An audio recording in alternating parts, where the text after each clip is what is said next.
Assalamualaikum warahmatullahi wabarakatuh. Halo semuanya, perkenalkan nama saya Ninggru Andika, NPM 033323111028. Saya dari semester 5A, program studi Pendidikan Guru Pendidikan Anak Usia Dini, Fakultas Keguruan dan Ilmu Pendidikan Universitas Hairun Ternate. Dalam video kali ini saya buat untuk pemenuhan nilai UAS mata kuliah Pendidikan Karakter pada Anak Usia Dini. Baik, dalam video ini saya akan membahas tentang perilaku jujur untuk anak usia dini. Baik, dalam video ini saya akan membahas perilaku jujur untuk anak usia dini. Yang pertama, pengertian perilaku jujur. Perilaku jujur adalah sikap anak yang mengatakan kebenaran, bertindak apa adanya, dan tidak berpura-pura. Anak yang jujur tidak berbohong, tidak menutupi kesalahan, dan selalu bersikap sesuai kenyataan. Bagi anak usia dini, jujur merupakan fondasi karakter yang harus dibangun sejak kecil melalui contoh, pembiasaan, dan lingkungan yang mendukung. Yang kedua, mengapa kejujuran penting untuk anak usia dini? Karena dapat membentuk karakter baik sejak dini, membangun rasa percaya anak, guru, dan teman, membantu anak berani berkata benar meskipun takut, membantu anak menumbuhkan percaya diri karena tidak perlu menyembunyikan sesuatu, membantu anak memahami bahwa berbohong membuat orang lain sedih dan bisa menimbulkan masalah, dan memberi dasar bagi anak untuk menjadi individu yang bertanggung jawab. Selanjutnya adalah ciri-ciri anak yang jujur. Ciri-ciri anak yang jujur adalah mengatakan sesuatu sesuai fakta, mengakui ketika melakukan kesalahan, tidak mengambil barang atau hak milik orang lain, tidak mengarang cerita untuk menutupi perbuatan, tidak bercerita apa adanya mau bercerita apa adanya kepada guru atau orang tua, dan tindakan dan perkataannya selaras.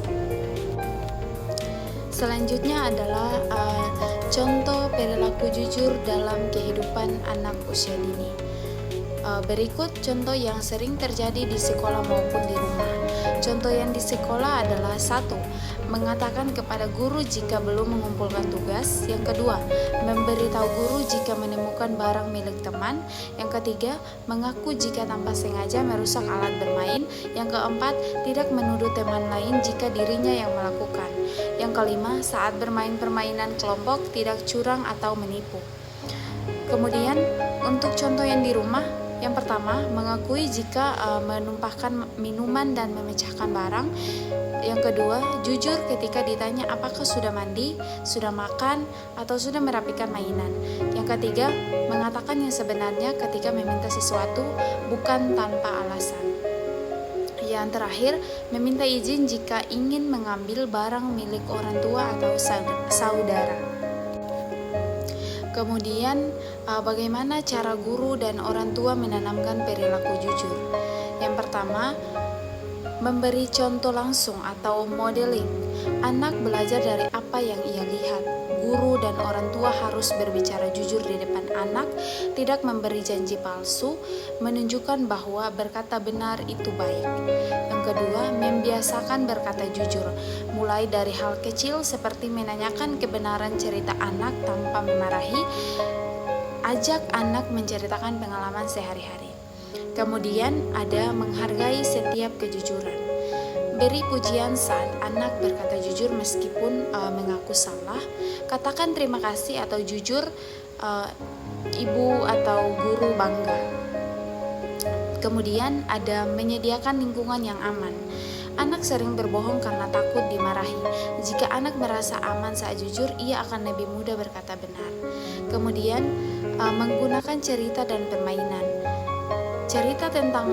Ceritakan tentang tokoh yang jujur, misalnya si kancil yang jujur, terus permainan tebak cerita benar atau tidak benar, dan dramatisasi atau bermain peran tentang berkata jujur. Kemudian ada menjelaskan pelan-pelan akibat akibat tidak jujur. Guru dan orang tua dapat menjelaskan dampak kecil seperti teman tidak akan percaya lagi, bisa membuat orang lain sedih, dan bisa membuat masalah yang lebih besar. Selanjutnya, ada dampak positif jika anak bisa berkata jujur. Yang pertama, anak disukai teman karena dapat dipercaya. Yang kedua, menghindari konflik dan pertengkaran. Yang ketiga, hubungan anak dengan guru dan orang tua menjadi lebih dekat. Yang keempat, anak lebih berani, tangguh, dan tidak takut mengakui kesalahan. Yang kelima, membentuk karakter baik yang melekat sampai dewasa. Terus kemudian ada yang ketujuh, yaitu dampak jika anak tidak dibiasakan berkata jujur. Yang pertama, anak terbiasa menutupi kesalahan,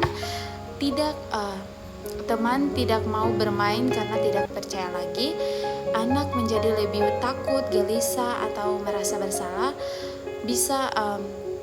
Anak bisa berkembang menjadi kebiasaan buruk saat dewasa. Terus menyulitkan guru atau orang tua dalam membimbing dan menyelesaikan masalah. Yang terakhir, contoh kalimat positif untuk melatih kejujuran anak. Guru atau orang tua bisa menggunakan kalimat seperti, tidak apa-apa kalau kamu salah, yang penting kamu jujur. Terima kasih sudah berkata jujur, kamu anak hebat. Kalau kamu jujur, semua orang akan percaya sama kamu. Ibu guru bangga karena kamu mau mengakui kesalahan kamu. Dan yang terakhir, ayo kita belajar berkata benar bersama-sama. Mungkin itu saja yang dapat saya sampaikan. Wassalamualaikum warahmatullahi wabarakatuh.